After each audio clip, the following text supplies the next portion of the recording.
It was just after midnight on June the 6th, 1944.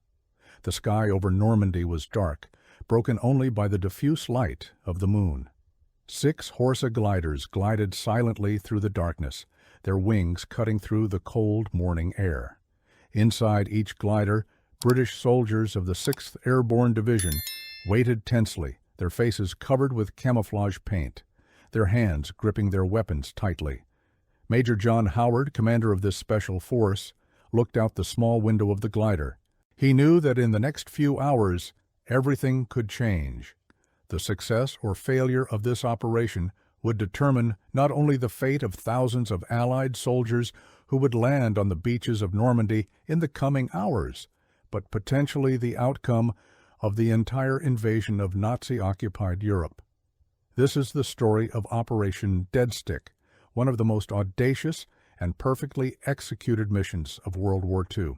A mission where every second counted, where every man knew his role down to the last detail, and where failure was not an option. But to fully understand this extraordinary operation, we need to go back a few months when Allied strategists began planning the largest amphibious invasion in history, the strategic problem. In early 1944, the Allies were meticulously planning Operation Overlord, the code name for the invasion of German-occupied France. Millions of details needed to be coordinated: where to land, when to attack, how to overcome the formidable German defenses known as the Atlantic Wall. But there was one critical problem that kept the planners awake at night. Between the chosen landing beaches in Normandy and the interior of France, there were 2 significant natural obstacles: the Orne River and the Caen Canal. These 2 waterways ran parallel to each other, separated by only a few hundred meters in certain places. Crossing both, between the small villages of Bénouville and Ranville, there were 2 bridges. These bridges were not impressive in architectural terms. They were relatively simple structures, but their strategic importance was immense. If the Allies could capture these bridges intact, they would have a direct route to move troops and equipment from the interior to the beaches, and vice versa. But if the Germans managed to destroy them, the Allied forces landing on Sword Beach would be isolated, vulnerable to German counterattacks from the east. It was a double-edged sword. The bridges needed to be captured quickly before the Germans could destroy them, but they also needed to be held until ground forces arrived from the beaches. And all of this needed to happen in total darkness, hours before the main landing. The task seemed impossible, but the British had a plan. The right man for the impossible job. Major John Howard was no ordinary soldier. Born in 1912 to a working-class family in London, Howard had served as a police officer before the war. When the conflict began, he enlisted and quickly demonstrated exceptional leadership skills. Tall, stern in appearance, but with a dry sense of humor typical of the British, Howard was known for demanding perfection from his men, but also for inspiring absolute loyalty. He never asked anything of his soldiers that he wasn't willing to do himself. In 1942, Howard was selected to command D Company of the 2nd Battalion, Oxfordshire and Buckinghamshire Light Infantry Regiment. This unit would be trained as an airborne force, specializing in glider operations. Gliders were a relatively new innovation in warfare. Unlike paratroopers, who jumped from planes and could scatter over large areas, gliders allowed entire troops to land together, in formation, ready for immediate combat. They were essentially aircraft without engines, towed to the target, and then released to glide silently to landing. Of course, there were disadvantages. Gliders were fragile, made mainly of wood and fabric. A poorly executed landing could result in serious injury or death. And once on the ground, the glider couldn't take off again. It was a one-way trip. But for the mission the Allies had in mind, gliders were perfect. They would allow an assault force to land directly next to the bridges, achieving total surprise. The task was given to Howard in January 1944. He received direct orders from General Richard Gale, commander of the 6th Airborne Division, capture intact the two bridges over the Orne and the Caen Canal, and hold them until relieved by ground forces. Howard knew he was being entrusted with one of the most critical missions of the entire invasion, and he had only a few months to prepare his men. Training beyond the limit. The training Howard implemented was, in the words of his own men, brutal.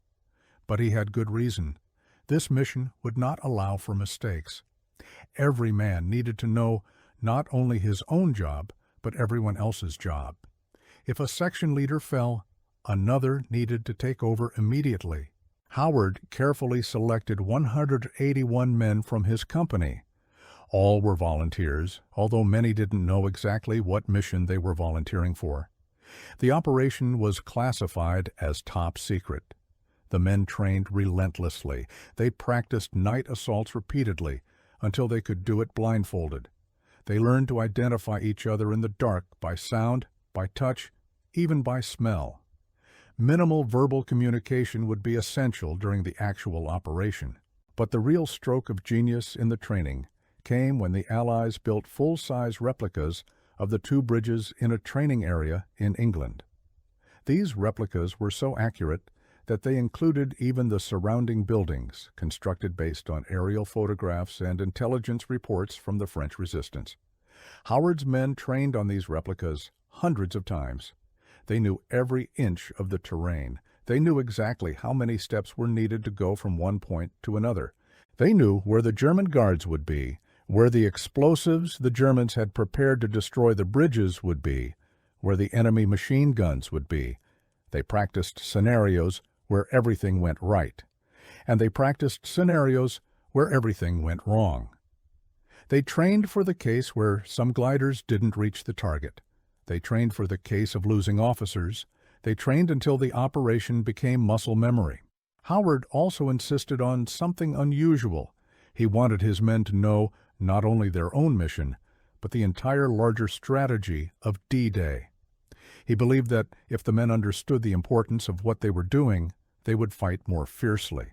And so, as the spring of 1944 progressed, this special force became one of the best-trained units in the entire British Army.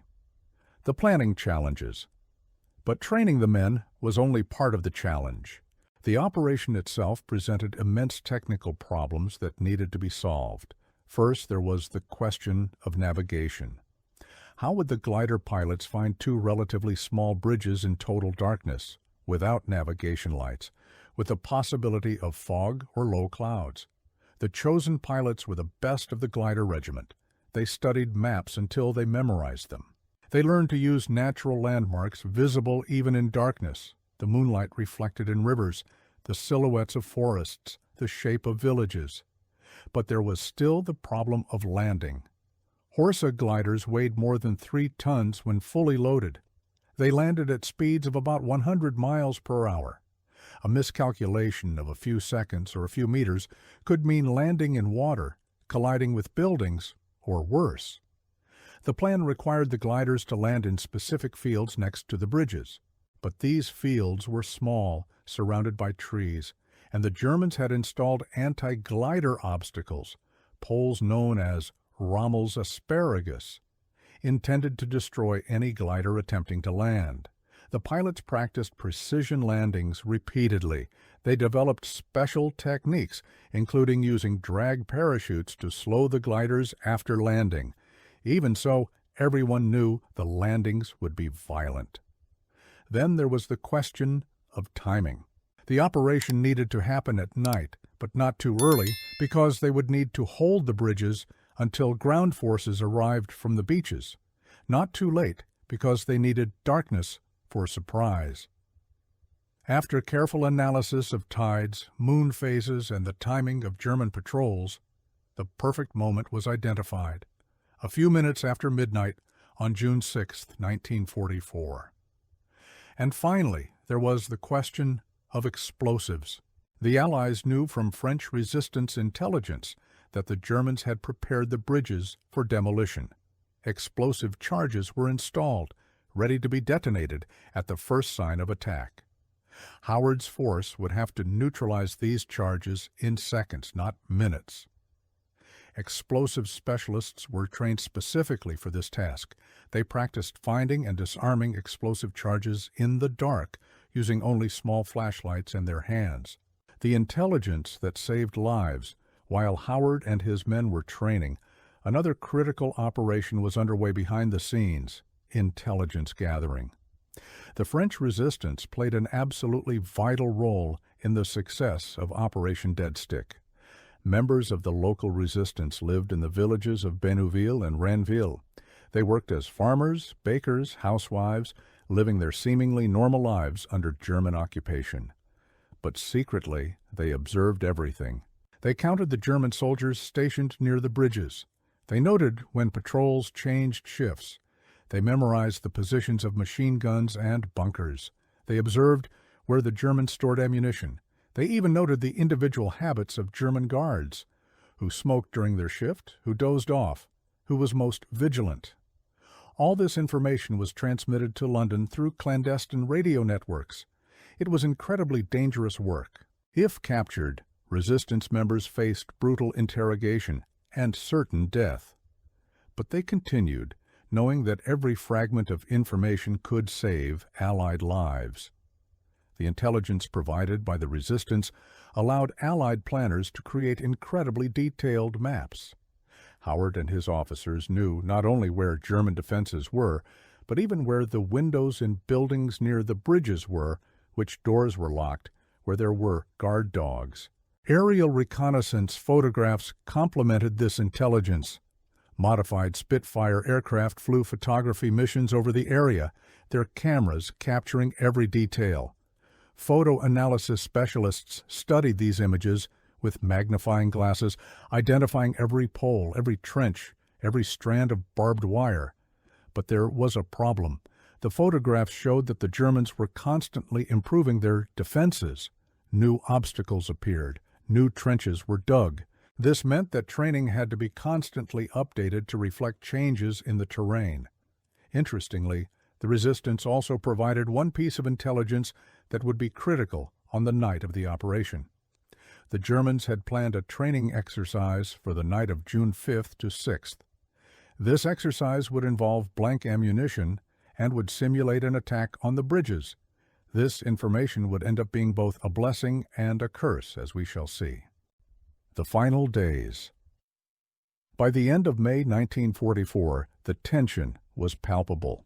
Howard's men knew the operation was near, although they still didn't know the exact date. They were isolated in a secure staging area. No contact with the outside world was permitted. Letters home were written, but would only be delivered after the operation began. Howard used this time to review the plan one more time with each man. He conducted final exercises, testing each section leader. He asked tough questions. What if your glider lands far from the target? What if half your men are injured in the landing? What if the opposition is stronger than expected? He also took time to speak individually with each soldier. Howard believed in knowing his men. He knew who had family at home, who was worried, who was overconfident. A young soldier, Dennis Edwards, remembered decades later. Major Howard had this way of making you feel like you were the most important soldier in the operation.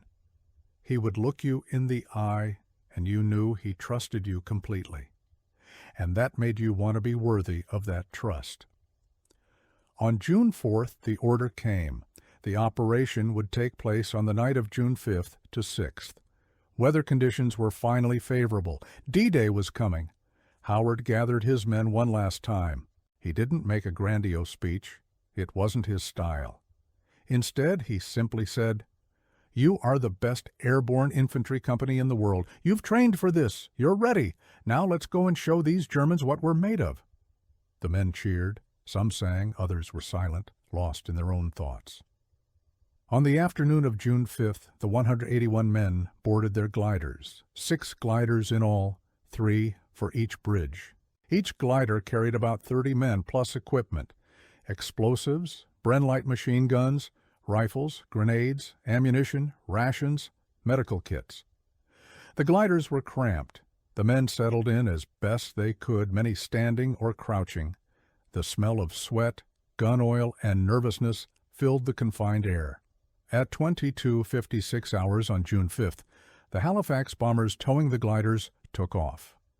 The propellers roared as the heavy bombers gained altitude, each pulling its glider through the night sky. The operation had begun. The journey through darkness. The flight across the English Channel was tense. Inside the gliders, the men could see nothing but darkness. They felt every bump of turbulence, heard the groan of the wooden wings under stress. Some men prayed silently. Others checked their weapons for the 10th time. Some tried to sleep, though few could. Howard sat impassively, his mind going through the plan over and over. The glider pilots were doing the work of their lives. Flying in tight formation behind the Halifax bombers, they navigated using only the most basic instruments and their own skill. Below them, the channel was black, without a single visible light. As they crossed the French coast, German anti-aircraft fire began. Searchlight beams swept the sky. Flak explosions lit up the night. But the pilots held their course. At 00:07 on the morning of June 6th, the tow cables were released. The gliders were free, gliding silently toward their targets. This was the most dangerous moment. The pilots had only a few minutes to find the landing zones, align their approach, and land with precision. Too short, and they would hit the trees. Too far, and they would be beyond the bridges, losing the vital element of surprise.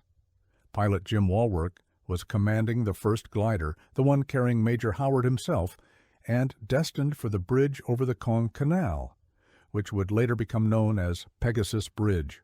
Walwork was considered the best glider pilot in the regiment, and he proved it that night. Through the darkness, he identified the gleam of the canal reflecting moonlight. He adjusted his trajectory. Ahead he could see the silhouette of the bridge. "Prepare for impact," he shouted. The men braced themselves, and then it happened. The most perfect landing in history. Walwork's glider hit the ground with tremendous force at 0.16, exactly 16 minutes past midnight. The wheels touched once, twice, and then the glider slid on its belly, tearing through the barbed wire the Germans had installed. Inside, the men were thrown in all directions.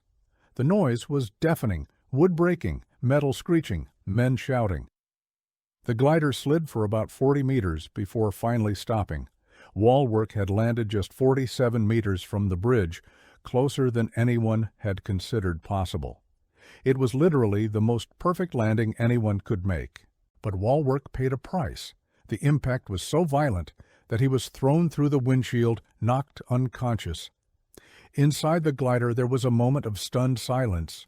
Then Howard's voice cut through the darkness. "Get out! Get out! Get out!" The side doors of the glider were torn open, and the men began to emerge, staggering but moving. Some were injured. All were dazed. But training took over. Each man knew exactly what to do. Lieutenant Den Brotheridge, commander of the 1st Platoon, was the first to run from the glider. He led his men in a mad dash toward the bridge, just meters away. The German guards in defensive positions around the bridge were completely shocked. They had heard a violent crash, but thought it was a plane that had been shot down. After all, Allied bombers were frequently shot down by anti-aircraft defenses. Brotheridge and his men reached the bridge in seconds. They opened fire with their Sten submachine guns. Grenades exploded. The noise of battle tore through the quiet of the night. The Germans, caught completely by surprise, reacted slowly. Some hadn't even picked up their weapons when the British commandos were already upon them. But then, as Brotheridge ran across the bridge toward the far side, a single shot rang out. Brotheridge staggered and fell. He had been hit in the neck. His men rushed to help him, but it was too late. Den Brotheridge had the sad distinction of probably being the first Allied casualty of D-Day. But the momentum of the operation didn't stop. While Brotheridge's platoon advanced, the other two gliders in the group destined for the canal bridge also landed, one after another, within minutes of each other. Each glider disgorged its load of determined soldiers. Lieutenant David Wood, second in command, took over leadership after Brotheridge fell. He organized his men quickly. One team rushed to the bridge keeper's house, where they knew there were Germans. Grenades were thrown through windows. Doors were broken down. In minutes, the position was secure. Another team, led by Sergeant Wally Parr, rushed to the German defensive bunker at the east end of the bridge. Parr, a notoriously brave man, simply fired through the narrow opening of the bunker with his Sten gun, forcing the Germans inside to surrender. Meanwhile, the explosive specialists were doing their critical work. They ran along the bridge structure, searching for the German demolition charges. Their flashlights flickered briefly in the darkness as they located and disarmed each charge. It was nerve-wracking work. A charge could have been set with a time detonator. It could explode at any moment.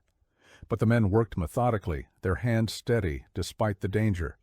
In 10 minutes, no more, the canal bridge was secure. The explosive charges were disarmed. The first phase of the operation was a resounding success. Howard looked at his watch. 2:26. Only 10 minutes had passed since landing. He grabbed his radio and transmitted the coded message to confirm success. Ham and jam. It meant that both objectives at the canal bridge had been achieved. But the operation was just beginning.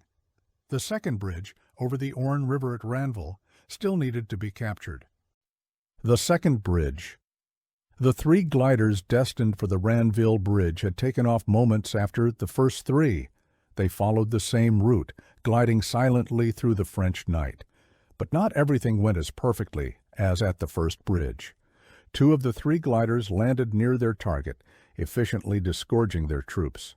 But the third glider, due to a navigation error, landed far away, about 8 miles off target. The men in that glider would spend hours trying to reach the objective on foot, fighting through fields and hedgerows, finally arriving long after the main battle had ended. Despite this setback, the force that landed near the Ranville Bridge was sufficient. Under the command of Lieutenant Dennis Fox, they launched their assault. The Germans here were slightly more prepared. They had heard the distant sound of gunfire coming from the direction of the canal bridge and were on alert. But still, the speed and ferocity of the British attack overwhelmed them. Fox and his men swept through the German defensive positions. A German machine gun opened fire, but was quickly silenced by a well-thrown grenade. The German guards, many of them young and inexperienced, surrendered quickly when they realized they were being attacked by a determined force. As at the first bridge, explosive specialists rushed to disable the demolition charges. They worked quickly but carefully, knowing that a mistake would be catastrophic. At 00:35, just 9 minutes after the capture of the first bridge, the second bridge was also secure. Lieutenant Fox transmitted his own code message, ham and jam.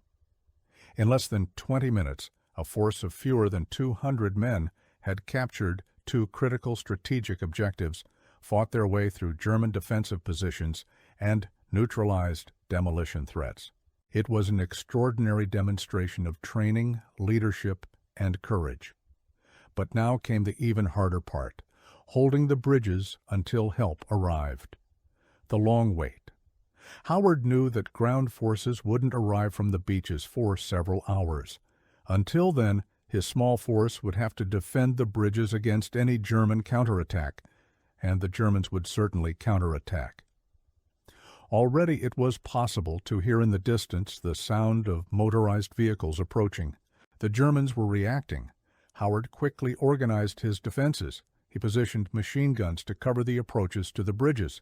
He placed snipers in elevated positions. He established a command post in a nearby building. He organized ammunition teams and medical teams. The wounded were gathered. Medical Sergeant John Vaughn, who had landed in the first glider, worked tirelessly, treating injuries ranging from scratches to serious wounds. He set up his first aid post in the Maison Gondry, the bridge keeper's house on the west side. This house belonged to the Gondry family. Georges and Thérèse Gondry had lived there throughout the occupation, watching the Germans patrol their bridge day after day, They were secret members of the resistance, passing information about German defenses to London. That night, when the gliders landed literally in their garden, they initially hid in their cellar with their 2 young daughters, Georgette and Françoise. But when they realized these were Allied liberators, not enemies, they emerged to help. Thérèse Gondry embraced the British soldiers, crying with joy. Georges brought out champagne he had hidden for years, waiting for this moment. The soldiers, still full of adrenaline from the battle, toasted with the Gondry. It was a surreal moment of celebration in the midst of combat. But the celebration was brief. The sounds of German vehicles were getting closer. The German counterattack. The Germans stationed in the area were confused. Reports coming from the bridges were contradictory. Some guards had managed to send radio messages before being overwhelmed, but these messages were fragmented and unclear. Many German commanders initially thought the attack was part of the training exercise planned for that night. Remember, the resistance had informed the Allies about this exercise. The Germans were expecting activity at the bridges. But as more reports arrived, it became clear that this was not an exercise. Enemy airborne troops had actually landed and captured the bridges. A German armored vehicle, a small armored reconnaissance car, was the first to try to retake the canal bridge.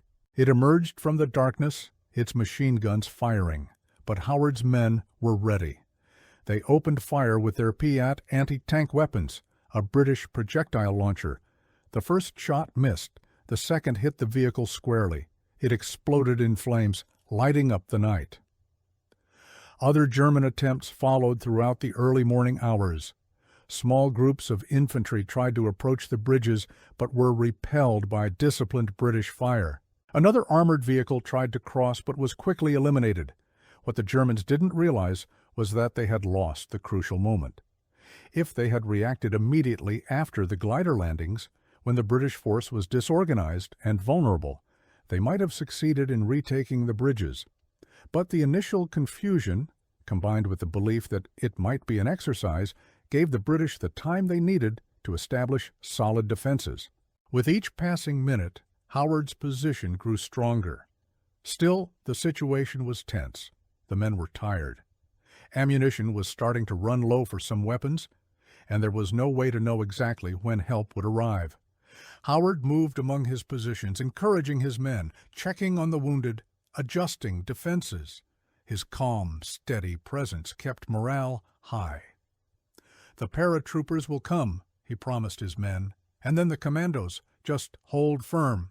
Dawn and reinforcements. As the first light of dawn began to appear on the eastern horizon, the sounds of battle changed.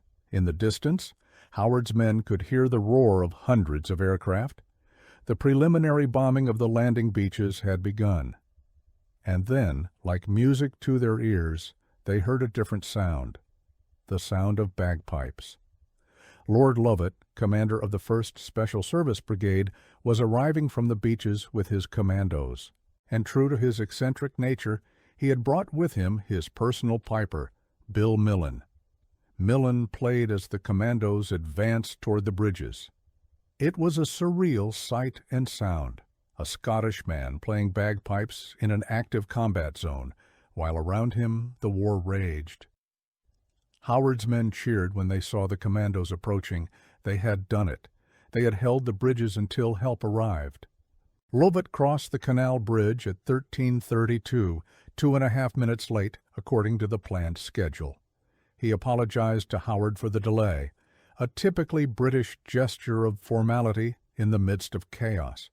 With the arrival of the commandos, the position at the bridges was now secure. More airborne troops had landed in other areas around, establishing a defensive perimeter. And from the beaches, despite fierce German resistance in some sectors, Allied forces were beginning to advance inland. The mission of Operation Dead Stick was complete. The bridges that Allied strategists had identified as critical to the success of D-Day were in Allied hands, intact and functional. The cost and significance. Of the 181 men who had boarded the gliders the night before, 2 had lost their lives, including Lieutenant Brotheridge. Several others were wounded, some seriously. Considering the risky nature of the operation, the casualties were surprisingly light. The Germans had suffered much more.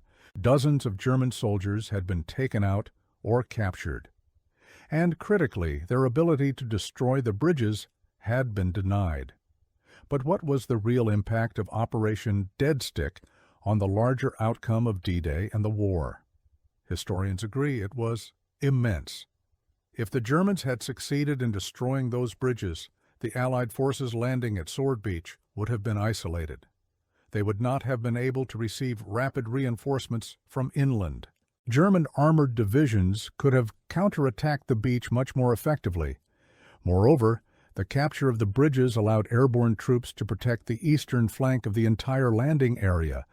They established a defense zone that prevented German forces from launching a coordinated counterattack in the critical first days of the invasion.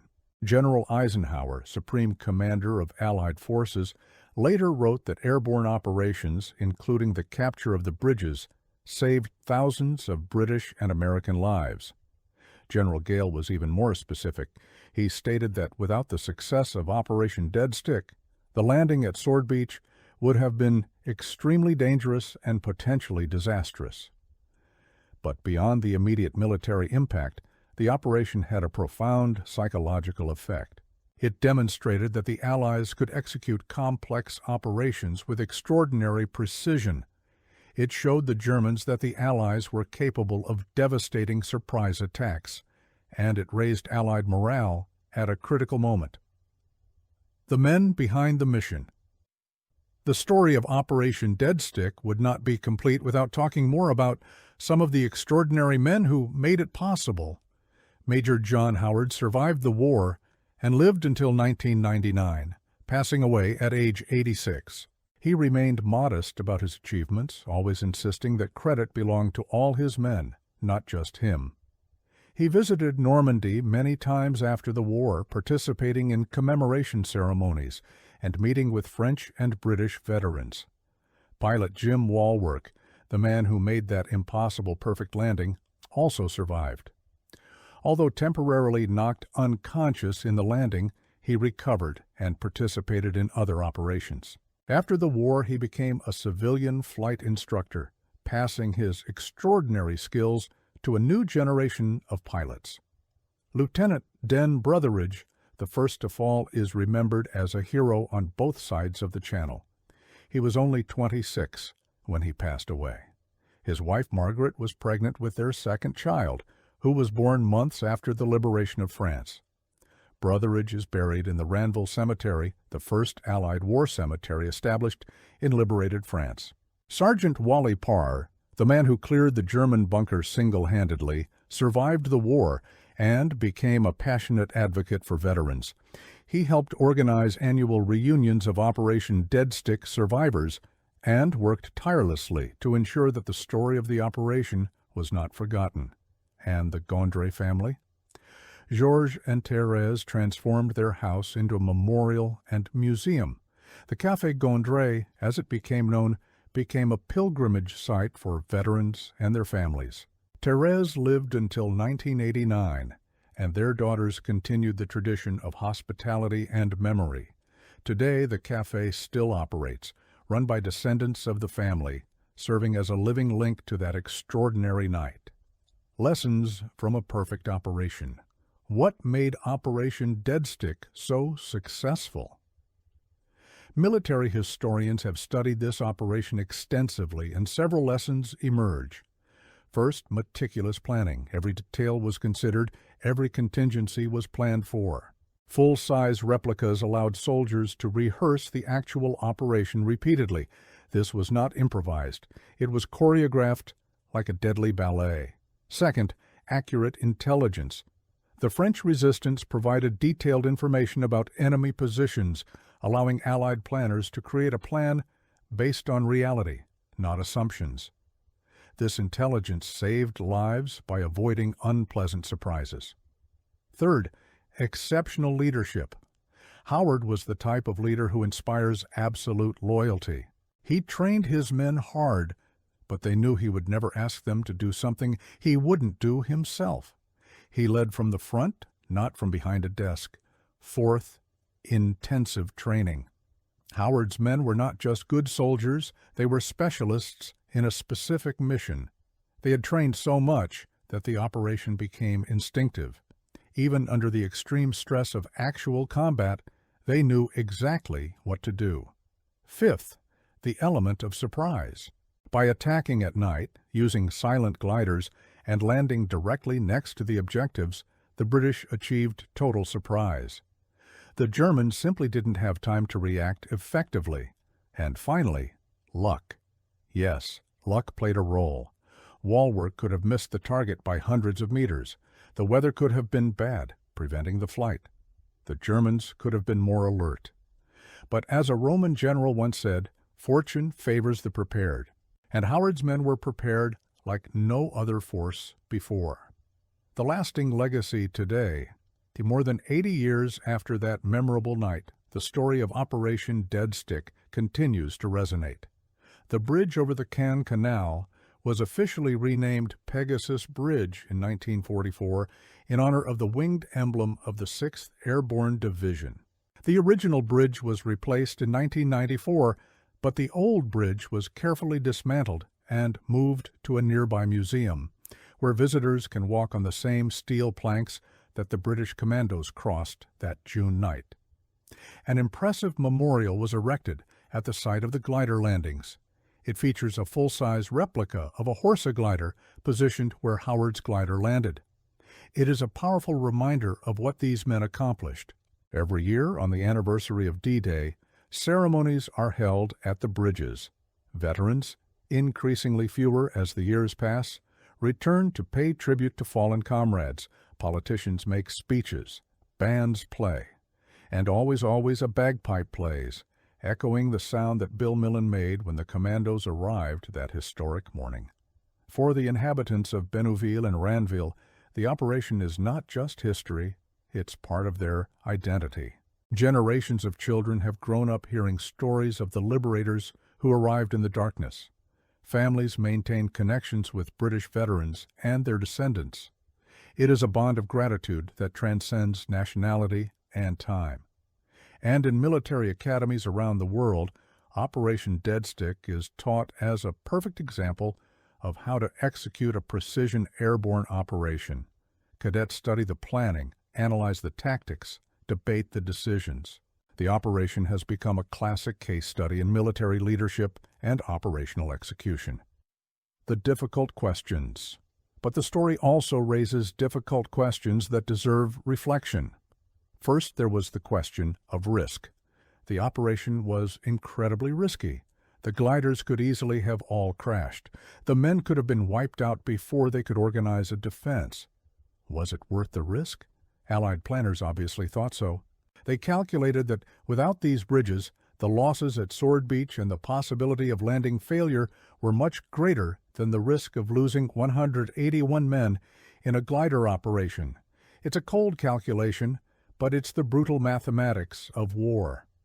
Lives are risked on calculated gambles, betting that the sacrifice of some can save many. Second, there was the question of the Germans. Many of the German soldiers defending those bridges were young, some still teenagers. Many were from second-line divisions, not elite SS troops. They were there because they were ordered, not by ideological choice. When we talk about the success of the operation, it's easy to forget that on the other side there were human beings too, many of whom would probably have preferred to be home with their families, rather than fighting in a war that was already clearly lost. War creates these tragedies. Young people fighting against young people, each believing they are doing the right thing, each following orders, each with families waiting at home. And finally, there was the question of the French resistance. These unrecognized heroes, who risked everything to provide the intelligence that made the operation possible, rarely received the credit they deserve. How many resistance members were captured and executed by the Germans in the years before D-Day? How many suffered brutal interrogations but never revealed their secrets? How many lived under the constant stress of maintaining two lives, one as seemingly normal citizens under occupation, another as spies working for liberation? Their stories are often forgotten in the larger narrative of the war, but without them, operations like Dead Stick would have been impossible. The morning after. For the men who fought that night, life continued, though it would never be the same. Some continued fighting through Europe, participating in other airborne operations. Operation Market Garden, the Allied attempt to capture bridges in the Netherlands a few months later, would not be so successful. Some of the Dead Stick veterans would pass away there or in other subsequent battles. Others were wounded seriously enough at Pegasus Bridge that their war ended there. They were evacuated back to England, spent months in hospitals, and eventually returned to civilian life, carrying physical and emotional scars. And some, like Howard, fought until the end of the war and then faced the challenge of returning to normal life. How do you return to being a civilian after living through such extraordinary experiences? How do you explain to people who have never been in combat what it's like to jump from a glider in darkness and fight for your life? Many veterans spoke little about their experiences for decades. It wasn't that they wanted to forget. It was that words seemed inadequate to capture the reality. How do you translate into ordinary language things so extraordinary? It was only later, as they aged and realized their stories might be lost, that many began to speak. They gave interviews, they wrote memoirs, they participated in documentaries, and through these narratives, they ensured that future generations would know what was done. Conclusion echoes through time. When we look back through the distance of more than 8 decades, Operation Dead Stick can seem almost mythological. A force of fewer than 200 men landing in the dark, capturing critical objectives in minutes, holding them against all odds until help arrives. It seems like the kind of thing that only happens in movies. But it happened. Every detail of this narrative is true. The gliders really did land meters from their targets. The soldiers really did capture the bridges in minutes. They really held them until the commandos arrived, and it really made a critical difference to the outcome of D-Day. The operation teaches us about what is possible when meticulous planning meets courageous execution. It shows us the value of inspiring leadership and exceptional training. It demonstrates the power of accurate intelligence and the element of surprise.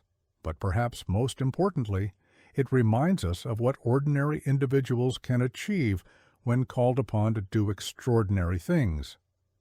The men who flew in those gliders were not superheroes. They were ordinary people.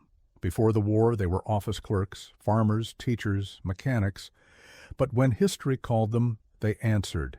They trained to exhaustion. They faced their fears. They jumped into darkness, literally and figuratively, not knowing if they would survive, but knowing that what they were doing was important.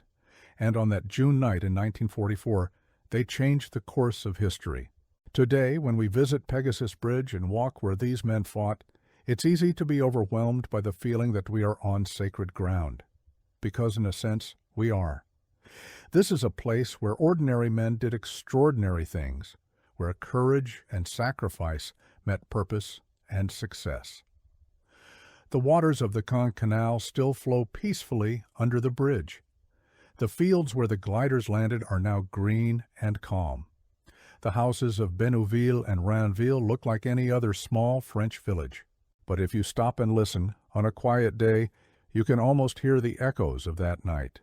The roar of gliders sliding through darkness, the sound of boots running on steel, the staccato of machine guns, the shouts of men in combat. And perhaps, just perhaps, you can hear the distant sound of bagpipes playing "The Blue Bonnets Over the Border," announcing that help had finally arrived and that the mission was complete. Operation Dead Stick reminds us that decisive moments in history often depend on the actions of a few brave individuals. It teaches us that meticulous preparation and bold execution can overcome seemingly impossible odds. But above all, it reminds us of the price of freedom. Every bridge we cross, every free city we live in, every day of peace we enjoy was purchased with the blood and sacrifice of people who were willing to risk everything. And for that, we must not forget. We must not let their stories disappear into the mists of time. We must tell them again and again to each new generation so they know what was done and by whom and why. Because in the early morning of June 6, 1944, while the greatest amphibious landing in history was about to begin, a small group of men had already done their part. They had captured their bridges, held their positions, and prepared the way. And in the process, they had written one of the most extraordinary chapters in the history of human courage. May we never forget